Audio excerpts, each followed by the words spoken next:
Magsisimula na ngayong araw ang 3rd FIG Artistic Gymnastics Junior World Championships sa Newport World Resorts, Pasay City. May report si teammate Jamaica Bayaca.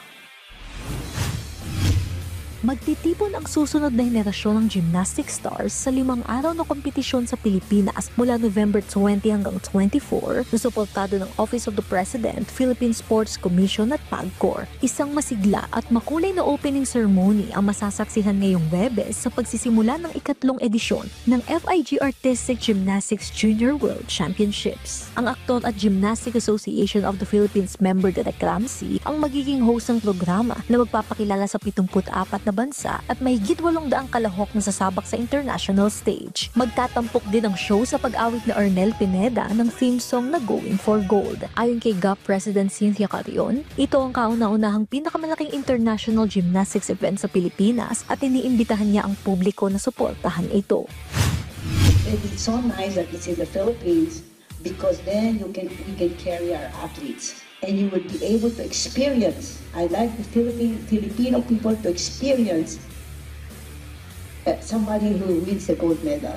Let's make sure that gymnastics is shown to the world, and gymnastics becomes a very, very important sport. Samantala, binigyang diin naman ni PSC Chairperson Patrick Pato Gregorio, malaki ang naitutulong ng pag-host ng international sports event sa turismo dahil mahigit 2,000 bisita ang dumating para sa kompetisyon. We can complain na ang sports ay gastos lamang. Hindi po siya gastos. Investment po ang sports para sa bayan natin. Investment po ang sports para sa tourism sector natin.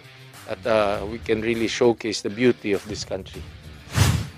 Unang sasabak para sa Pilipinas ang boys team na pinangungunahan ni Carl Eldriulo kasama sina John Anthony Palles, Hilarion Yulo III at CJ Pernia sa team at qualification events. Sa Biyernes naman lalaban ang girls team na sina Sabina Tayag, Maxine Bondok, Jillian Batilan at Philam Elizabeth Anton. Jamaica Bayaca para sa atletang Pilipino para sa bagong Pilipinas.